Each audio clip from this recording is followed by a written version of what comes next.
Hola, bendiciones, ¿cómo están? Me imagino que bien, espero que bien, que Dios los bendiga. Hoy nos encontramos con una clase más, la clase número 5, en la que vamos a tratar el tema de que somos libertadores, uno de los principios que teníamos que conocer como guerreros de Dios, es que todo soldado debe saber que es un libertador. Entonces, primero, ¿qué es liberación? Tenemos que saber. Liberación significa traer libertad a alguien, romper una atadura, salir de la cárcel.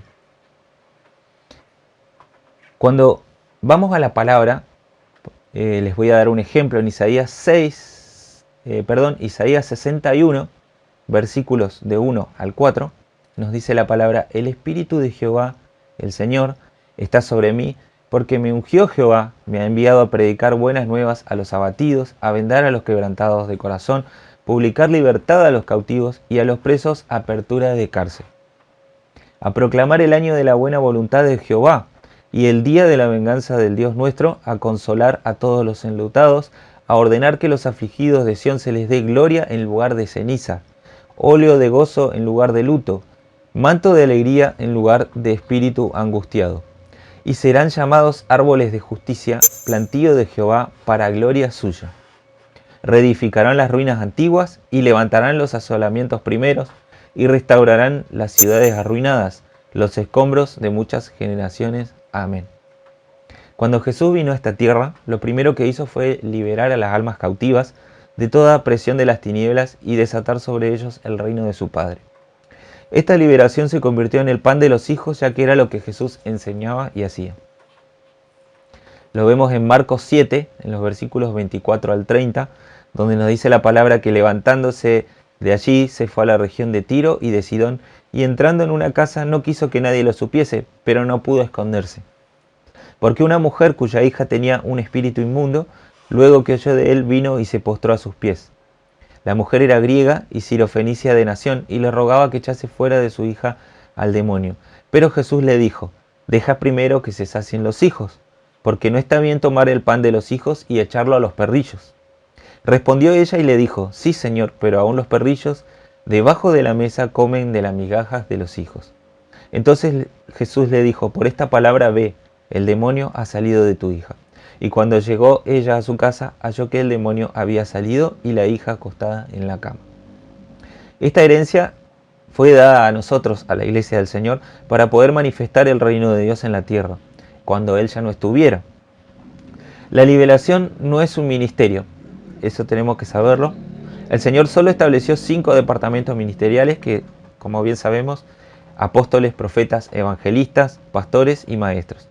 Pero la liberación puede ser usada en todos estos departamentos porque es una autoridad. Nuestro ser, como habíamos visto antes en uno de los estudios, en el primero, nuestro ser se divide en 3 partes que son el alma, el cuerpo y el espíritu. Estos 3, aunque son uno, tienen funciones diferentes y para Dios todo nuestro ser es una morada. Pero para que el Espíritu del Señor repose en nosotros, primero debemos ser libres. Primera de Corintios 3, versículos 16 y 17 nos dice: ¿no saben que son templo de Dios y que el Espíritu de Dios mora en ustedes? Si alguno destruyere el templo de Dios, Dios le destruirá a él. Porque el templo de Dios, el cual son ustedes, santo es. Todos necesitamos pasar por liberación, ya que todos nacimos bajo pecado y todos abrimos puertas a las tinieblas en alguna etapa de nuestra vida. Tenemos que ver entonces qué es lo que estamos mencionando en cada estudio constantemente. Hemos mencionado demonios y demonización o endemoniar. Entonces, ¿qué es un demonio? Sabemos que son seres espirituales y son hostiles a Dios y a los hombres. La palabra demonio viene del griego daemon o daemonion. El pensamiento griego popular se designaba así a los espíritus buenos o malos. Los demonios son espíritus ilegales. No tienen cuerpo físico, ya que no fueron creados para habitar esta tierra. Están en esta tierra de forma ilegal. Por esta razón buscan invadir un cuerpo para poder moverse y traer los diseños de las tinieblas a los territorios y cumplir su meta, que es destruir la humanidad y alejarla de Dios. Demonización o endemoniar, cuando hablamos de esta palabra, inadecuadamente la traducimos muchas veces como posesión demoníaca. Pero por eso es importante conocer su raíz y su estructura. En su raíz procede la palabra griega daimonisómenos o daimonisomonai, que se utiliza 2 veces en el griego. Solo se emplea en el tiempo del Nuevo Testamento, en el tiempo presente, indicando el estado continuo de una persona en el que habita el espíritu demoníaco. Entonces dijimos que una de las partes de la palabra daimon indica la presencia de un demonio. Y las otras 2 partes indican una causa activa y la pasividad de una persona descrita como demonizada. Entonces esto significa que un demonio está controlando parcialmente un área definida del ser humano. En Hechos 5, versículo 3, dijo Pedro a Ananías: ¿por qué llenó tu corazón Satanás para que mintieses al Espíritu Santo y sustrajeses del precio de la heredad? Vemos como Pedro dice: Satanás llenó tu corazón. Es decir, Ananías abrió la puerta a un espíritu de mentira que se manifestó por sus actitudes y su palabra. El verbo daimonizomai, significa estar poseído por un demonio. Esto significa actuar bajo el control de un demonio. Aquellos que estaban así afligidos expresaban la mente y la conciencia del demonio o demonios que lo poseían. Se traduce como atormentar en el siguiente pasaje, Marcos 5, versículo 15.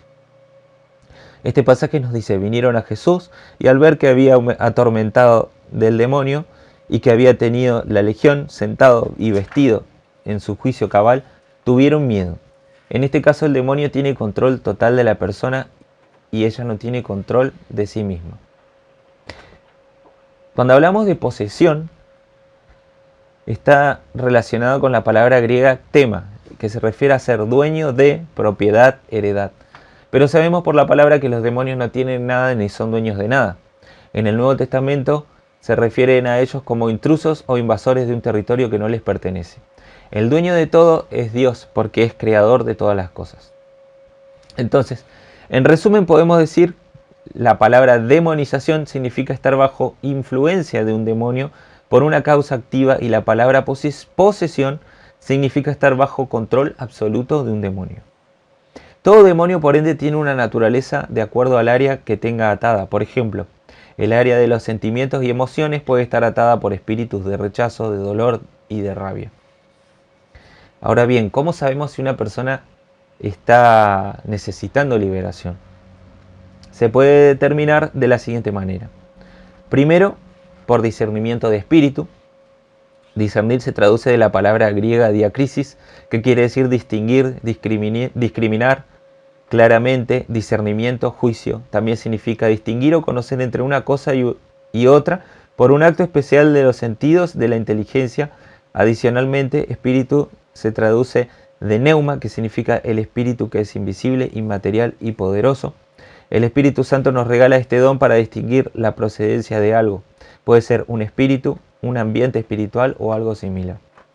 Para saber si proviene de Dios o del enemigo, y reprender lo que viene de las tinieblas y recibir lo que es de Dios. También se puede saber si una persona necesita liberación mediante el descubrimiento, observando cómo los demonios trabajan en las personas. Esto se adquiere a través de la experiencia. Cuando una persona adquiere experiencia observando a las personas, tratando con personas, uno se puede dar cuenta y descubrir cómo los demonios están trabajando en esa persona. En Marcos capítulo 7, versículos 24 al 29, nos dice la palabra: levantándose de allí, se fue a la región de Tiro y de Sidón, y entrando en una casa no quiso que nadie lo supiese, pero no pudo esconderse, porque una mujer cuya hija tenía un espíritu inmundo, luego que oyó de él, vino y se postró a sus pies. La mujer era griega y sirofenicia de nación, y le rogaba que echase fuera de su hija al demonio. Pero Jesús le dijo: deja primero que se sacien los hijos, porque no está bien tomar el pan de los hijos y echarlo a los perrillos. Respondió ella y le dijo: sí, Señor, pero aún los perrillos debajo de la mesa comen de las migajas de los hijos. Entonces le dijo: por esta palabra, ve, el demonio ha salido de tu hija. Mediante el descubrimiento podemos descubrir en la persona problemas emocionales, problemas mentales, problemas del habla. Esto lo podemos encontrar en Santiago 3. Problemas sexuales, adicciones, enfermedades continuas, errores religiosos y demás. También podemos descubrir si una persona necesita ser liberada a través de las manifestaciones. Mayormente los demonios se manifiestan en las personas sin que ellas se den cuenta, y podemos identificarlos con algunos ejemplos. Con espíritus de odio, cuando una persona manifiesta te odio, odio a tal persona, odio a tal cosa. Cuando una persona manifiesta querer matar, es un espíritu de homicidio. Cuando una persona manifiesta querer destruir a alguien o algo, esto acá se manifiesta un espíritu de venganza. La amargura también es una manifestación. Se manifiesta manteniendo vivos los incidentes que nos hirieron como si hubieran pasado ayer. Dice la palabra que la amargura es ajenjo y hiel en el cuerpo y puede producir que la persona adelgace o engorde excesivamente. El control también se manifiesta en un padre que muestra control antinatural sobre sus hijos. Puede ser un padre o una madre. Un hombre o una mujer dominante en la relación de pareja o en el matrimonio. Un ministro dictador también. Un líder que manipula por medio de sueños, profecías, revelaciones o cosas semejantes. Esto nos manifiesta un espíritu de control. La indecisión también, cuando la indecisión más pequeña y sencilla se hace difícil y se convierte en una crisis, y el decidir se torna siempre la decisión incorrecta. De este tipo de personas siempre vamos a oír decir palabras como en un momento lo hago, en un minuto voy, ya va, luego y luego se olvida. Son personas indecisas. La perfección excesiva. La perfección en una persona hace que ésta sea totalmente extremista en lo perfecto, tanto que cuando planea algo y no le sale como ella quiere, se frustra tanto que crea represalias y venganza. También vemos las falsas cargas, porque existen demonios que gozan con agotar al cristiano, con espíritus de carga más pesadas de lo que son, y usualmente estas cargas son autopuestas. Los demonios, antes de salir de un cuerpo, van a intentar manifestar ciertos síntomas para poner resistencia y dilatar la liberación, es decir, estirar el tiempo, hacer lo que tarde más, tratando de lograr quedarse. En el momento de la administración, la persona puede sentir dolor de cabeza, de cuerpo, de pecho, entumecimiento de piernas y manos, escalofríos, estómago revuelto, sueño, hormigueo, dificultad para mover manos y piernas. Cuando las personas abren los párpados y los globos oculares ruedan hacia atrás, también la piel se pone pálida en algunos casos. Cuando hay asfixia, es la manifestación del espíritu de muerte. La risa se asocia mayormente con espíritus burlones o de blasfemia, aunque en algunos casos los espíritus se ríen por el temor que tienen de salir y lo hacen para confundir al ministro que está realizando la liberación. Cuando un demonio se opone a salir es porque hay una base legal, que puede ser ocultismo, falta de confesión de pecados o falta de perdón, entre otros. Cuando los demonios salen, lo hacen de la siguiente manera: por tos seca, con flema poca o excesiva, con sangre, con vómito, con espuma, con salivación, con gritos excesivos, con ronquidos, bostezos, y todos tienen el mismo efecto. Los demonios tienden siempre a fragmentar el alma y llevarla cautiva a regiones de cautiverio. Vemos en el Salmo 142, versículo 7, la palabra nos dice: saca mi alma de la cárcel para que alabe tu nombre. Me rodearán los justos porque tú me serás propicio. Vemos en nuestras propias vidas muchas veces cómo no queremos ir a alabar, a adorar a Dios, queremos ir a la oración y no podemos. Y es que el enemigo está poniendo nuestra alma en una cárcel para que no podamos llegar a Dios. La palabra también nos dice en Hechos capítulo 8, versículos 20 al 23. Vemos que Pedro le dice: tu dinero perezca contigo, porque has pensado que el don de Dios se obtiene con dinero. No tienes tú parte ni suerte en este asunto, porque tu corazón no es recto delante de Dios. Arrepiéntete pues de esta tu maldad y ruego a Dios si quizás te sea perdonado el pensamiento de tu corazón, porque en hiel de amargura y en prisión de maldad veo que estás. Isaías 59:10 nos dice: palpamos la pared como ciegos y andamos a tientas como sin ojos, tropezamos a mediodía como de noche, estamos en lugares oscuros como muertos. Entonces, una vez que nosotros estamos liberados, ¿qué es lo que tenemos que hacer? Después de que la persona es liberada, ésta necesita vivir de acuerdo a la libertad que Cristo estableció sobre ella, y para permanecer en esta libertad tenemos pasos a seguir. El primer paso muy importante es aprender la Escritura. No solo leerla, sino aprenderla. La palabra de Dios es una de las armas más poderosas que tenemos para mantener la liberación y resistir a Satanás. No se puede mantener la liberación sin entender que la palabra es un factor primario en nuestras vidas. El Salmo 119, versículo 105 nos dice que lámpara a nuestros pies es la palabra de Dios y lumbrera es a nuestro camino. Hebreos 4:12 nos dice que la palabra de Dios es viva y eficaz y más cortante que toda espada de doble filo. Penetra hasta partir el alma y el espíritu, las coyunturas y los tuétanos, y discierne los pensamientos y las intenciones del corazón. El segundo paso que tenemos que hacer, el primero dijimos que era aprender la escritura. El segundo paso que debemos hacer es mantener crucificada la carne. Cuando mantenemos crucificada la carne, el Espíritu Santo toma control de nuestra vida y se manifiesta en nosotros, haciendo que sus frutos se hagan visibles delante de los demás. Vemos que la palabra en Gálatas 2:20 nos dice: con Cristo estoy juntamente crucificado, nos dice Pablo, y ya no vivo yo, mas Cristo vive en mí, y lo que ahora vivo en la carne, lo vivo en la fe del Hijo de Dios, el cual me amó y se entregó a sí mismo por mí.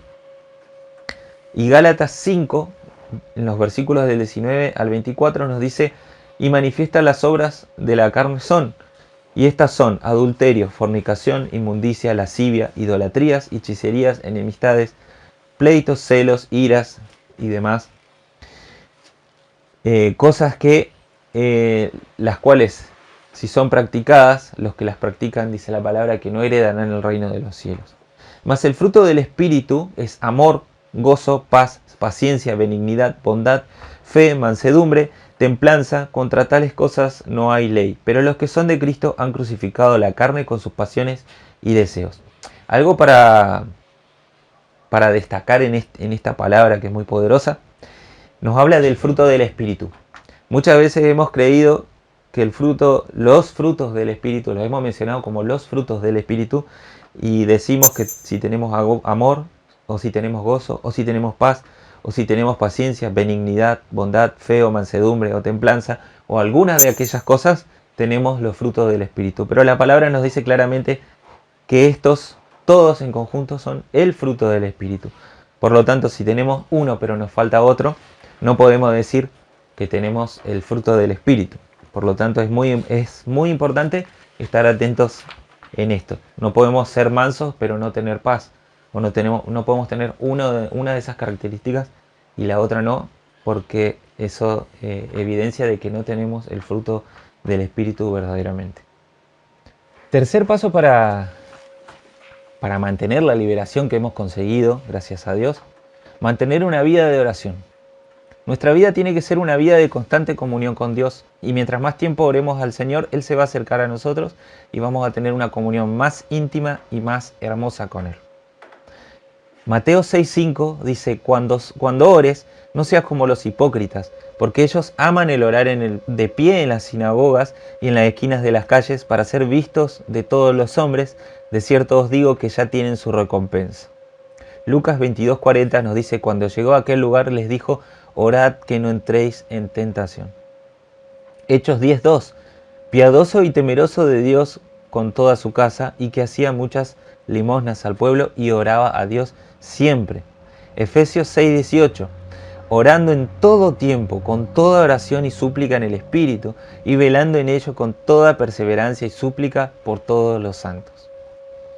El cuarto paso que debemos tener en cuenta para mantenernos libres es mantener una vida de alabanza y adoración.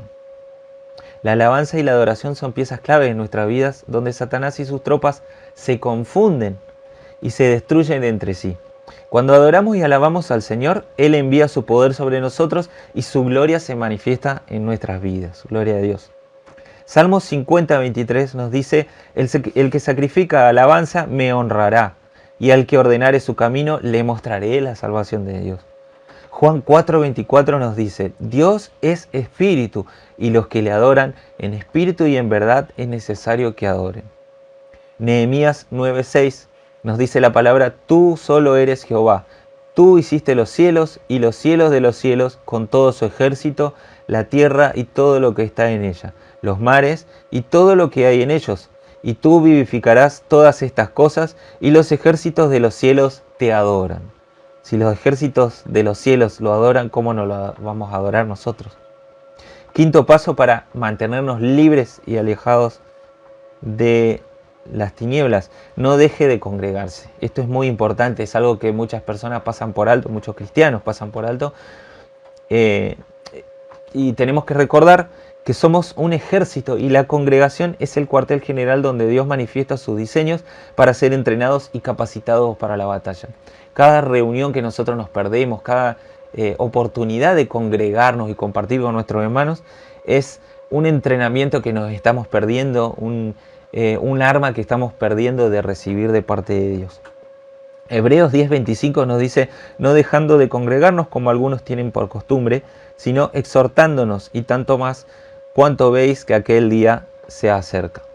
Es decir, no solamente tenemos que tener en cuenta esto para nosotros mismos, sino estar atentos a nuestros hermanos, a los que están al lado nuestro, enfrente, detrás nuestro, los que vienen detrás, de que no se pierdan de este principio, y estar atentos para exhortarlos en el caso que sea necesario. Otro aspecto muy importante que tenemos que tener en cuenta para ser libres es estar velando en todo momento. Para mantener la liberación necesitamos velar en todo tiempo. ¿Qué significa? Estar atento, con los ojos abiertos, los ojos espirituales, los sentidos espirituales atentos en todo momento, para que Satanás no gane ventaja en nosotros, ya que los demonios siempre buscan volver. Marcos 14:38 nos dice: velad y orad para que no entréis en tentación. El espíritu a la verdad está dispuesto, pero la carne es débil. Marcos 13:37: y lo que a vosotros digo, a todos lo digo, velad. Primera de Corintios 15, versículo 34, nos dice: velad debidamente y no pequéis, porque algunos no conocen a Dios. Para vergüenza vuestra lo digo. Otro principio: use y viva la armadura de Dios. Esto es algo muy importante. Lo podemos encontrar en Efesios 6, los versículos 13 al 18. Y esto es muy importante porque cuando usamos la armadura de Dios, las cualidades de Cristo se manifiestan en nuestra vida. Esta armadura nos ayuda a soportar los ataques de Satanás y de sus demonios. Ahora les comparto lo que dice en Efesios 6, 13 al 18.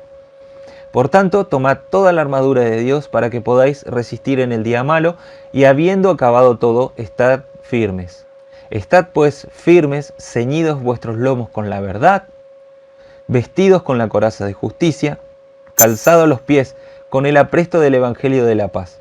Sobre todo, tomad el escudo de la fe, con que podáis apagar todos los dardos de fuego del maligno, y tomad el yelmo de la salvación y la espada del Espíritu, que es la palabra de Dios, orando en todo tiempo con toda oración y súplica en el Espíritu, y velando en ello con toda perseverancia y súplica por todos los santos. Estos principios básicos que hemos tratado van a ayudar a la persona a mantener su liberación, pero recordemos que el Evangelio no es de palabra, es una vivencia diaria con el Espíritu Santo. Sobre todas las cosas tenemos que aprender a dejarnos guiar por Él, porque Él es nuestro amigo fiel. Lucas 12:12 nos dice: porque el Espíritu Santo les enseñará en la misma hora lo que van a hacer y lo que van a decir. Juan 14:26 nos dice: mas el Consolador, el Espíritu Santo, a quien el Padre enviará en mi nombre, Él les enseñará todas las cosas y les recordará todo lo que yo les he dicho. Ahora bien, una vez liberados, una vez cumpliendo todos los pasos para mantenernos libres, hay sugerencias que les puedo dar para liberar.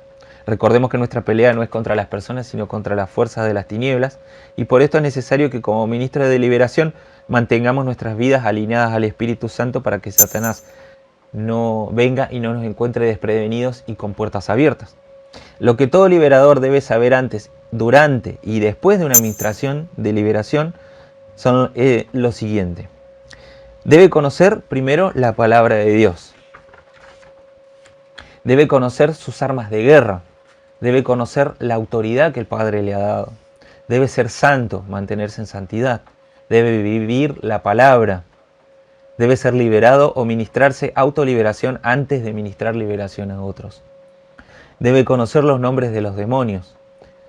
Esto lo podemos encontrar en Lucas 8:30. Debe tener los dones activados, debe conocer los principios de guerra espiritual, debe cuidar su templo, que es la casa del Espíritu Santo. No puede tener bases legales en su vida, no puede tener pecados ocultos. Solo debe imponer manos donde y cuando el Espíritu Santo se lo administre. Esto es muy importante. La liberación, cuando sea privada, el ministro debe tener un lugar preparado, física como espiritualmente, para esa ministración. Esto es sumamente importante. No podemos ministrar en cualquier lugar, porque los espíritus pueden quedar dando vuelta, puede quedar algo dando vuelta en ese lugar. Por eso tenemos que tener un lugar destinado para la liberación. No lo podemos hacer en nuestras casas, obviamente, porque debemos cuidar a nuestra familia. El número 15 que ya les voy mencionando es: al ministro le pueden acompañar de 2 a 4 personas preparadas para la administración privada o en grupo, ya que cuando uno se cansa, el otro puede tomar su lugar y continuar con la administración mientras los demás respaldan en oración y cánticos en el espíritu, y por día debe ministrar 4 o 5 personas como máximo. Tengamos en cuenta que las ministraciones duran por persona como mínimo de 1 hora y media a 2 horas y el cuerpo se agota. Bueno, acá en el estudio pusimos de 1 hora y media a 2, pero hemos tenido experiencias en las cuales nuestros pastores han tenido experiencias en las cuales se ha durado más de 2 horas, y obviamente el cuerpo tiene un nivel de resistencia y una energía que se va agotando. Otro principio que debemos tener en cuenta es: el ministro debe usar ropa adecuada para la ocasión. Debemos estar cómodos, no podemos ir con una ropa que no nos permita libertad de movimiento, porque tenemos que tener en cuenta que los espíritus se resisten a la liberación y puede suceder cualquier cosa. El ministro no debe cerrar los ojos al momento de la administración, ya que no está intercediendo. En él está la plena confrontación con las tinieblas. El cerrar los ojos en ese momento puede ser un momento de distracción que puede usar el enemigo para lastimarnos de cualquier manera, ya sea física, espiritualmente, de cualquier forma. El ministro debe ordenar a los demonios salir de los cuerpos en castellano o en su propio lenguaje, no en lenguas de espíritu, a menos que esté en una guerra de muy alto nivel. Otro de los principios que tenemos que tener en cuenta es que el ministro debe ordenar a los demonios salir de los cuerpos en castellano o en su propio lenguaje, no en lenguas del espíritu, a menos que esté en una guerra de muy alto nivel. Solo 1 o 2 personas pueden ordenarle a los demonios salir, no todo el grupo que está ministrando. Recuerden que aunque el enemigo no sea ordenado, él sí se sujeta al orden. Otro principio: cuando el ministro está en plena administración, nadie le puede quitar la autoridad a menos que él la ceda a otra persona y la otra persona empiece a ministrar en su lugar. Recordemos que estamos sujetos a principios de autoridad. Lea para ilustrarse un poco más sobre esto, 1 Corintios capítulo 9, versículos 14 al 18. Toda la administración de liberación y guerra espiritual debe ser direccionada por el Espíritu Santo. Recordemos que Él es el dueño de la obra y no nosotros, y que cada administración es diferente una de la otra. Otro principio: todo ministro que ministre debe ministrar bajo autoridad. Todo ministro debe tener calidad de tiempo, ya que este trabajo absorbe y las ministraciones pueden ser muy largas o muy cortas, también puede darse, pero generalmente son muy largas, como lo hemos mencionado antes. El ministro tiene que ser lleno del amor de Cristo. Recordemos que no todos guardan su liberación debidamente y hay que tenerles paciencia y compasión para ministrar de nuevo y enseñarles a ser creyentes maduros y mantener las puertas cerradas. Siempre hay que atar los espíritus de venganza antes y después de la liberación o guerra espiritual. Recordemos que son 72 horas de venganza las que ellos querrán venir contra nosotros. Por último, el ministro de liberación debe saber que nuestro enemigo está esperando un descuido de nosotros para basarse de eso y destruir nuestras vidas o las de nuestra familia. Por esta razón tenemos que permanecer en oración y ayuno, velando y atando los espíritus de venganza y muerte que quieran venir en contra de nosotros. Efesios 6, versículo 18 nos dice la palabra: orando en todo tiempo, con toda oración y súplica en el Espíritu, y velando en ello con toda perseverancia y súplica por todos los santos. No solamente oremos por nosotros, sino también por nuestros compañeros de armas, que son nuestros hermanos en Cristo Jesús. Entonces, resumiendo la clase de hoy, decimos que todo soldado debe saber que es un libertador. Somos libertadores. Dios nos hace liberadores. Liberación, como dijimos, significa traer libertad, romper una atadura y sacar de la cárcel. Cuando Jesús vino a esta tierra, lo primero que hizo fue liberar las almas cautivas de toda presión de las tinieblas y desatar sobre ellos el reino de Dios. Esta herencia nos es dada a nosotros como iglesia para poder manifestar el reino de los cielos en la tierra para cuando Él ya no estuviera. Sabemos que que Jesús volvió junto al Padre y nos ha dejado el Espíritu Santo. También recordemos que nuestro ser se divide en partes, en el alma, el cuerpo y el espíritu, y estas partes, aunque son una, cumplen funciones diferentes, y para Dios todo nuestro ser es una morada. Por eso debemos estar libres en todo momento para que el Espíritu Santo pueda morar en nosotros. Toda persona necesita pasar por liberación, ya que todos nacimos bajo pecado y todos abrimos puertas a las tinieblas en alguna etapa de nuestra vida. Hemos visto también demonio y demonización. Decíamos que los demonios son seres espirituales que son hostiles a Dios y por lo tanto a los hijos de Dios, a los cristianos, son hostiles también. En el pensamiento griego y popular se designaba así a los espíritus buenos y malos, pero sabemos nosotros nos referimos a los espíritus malignos. Son espíritus ilegales, ya que no fueron hechos para estar en esta tierra, por eso buscan cuerpos que habitar. También vimos la diferencia entre demonización o endemoniar. La palabra demonización inadecuadamente se traducía como posesión.